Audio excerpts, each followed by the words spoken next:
नमस्कार,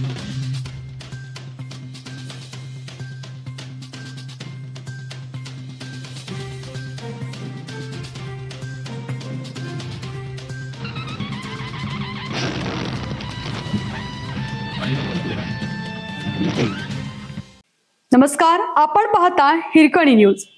हिरकणी न्यूज प्रत्येक क्षण ताज्या घडामोडी आणि महत्त्वाच्या प्रत्येक बातमीसाठी नेहमीच. शौमिका महाडिक यांची सहानुभूती म्हणजे पुतना मावशीचे प्रेम.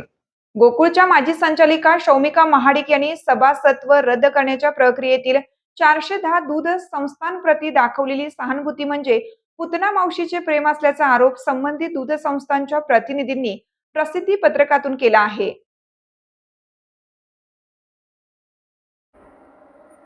प्रसिद्धी पत्रकात म्हटले आहे, शौमिका महाडिक यांनी दूध संस्थांना ब वर्ग सभासद करण्याची भूमिका मांडली असून अशा प्रकारची तरतूद कायद्यातच नाही आहे.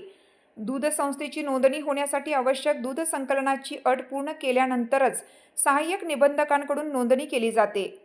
त्यानंतरच गोकुळचे सभासदत्व मिळतं. त्यामुळे संस्थेच्या वैधतेवर प्रश्न उपस्थित करणं हे वस्तुस्थितीला धरून नाही.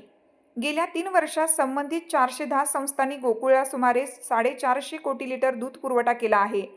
संस्थांचा मतदानाचा अधिकार काढून घेण्यासाठी नियोजनबद्ध प्रयत्न सुरू असून याची नोंद दूध संस्था सभासद दूध उत्पादक यांनी घेतली आहे. या निवडणुकीत मतदानाचा अधिकार हिरावून घेण्याचा प्रयत्न करणाऱ्यांना सभासद योग्य वेळी उत्तर देतील असा इशारा पत्रकातून दिला आहे. संस्था प्रतिनिधींनी पत्रकामध्ये पुत्र प्रेमापोटी प्रभू श्रीरामचंद्रांनाही 14 वर्ष वनवासात पाठवून कैकेयीने सुद्धा शोक व्यक्त केला होता असे सूचक विधान केलं आहे.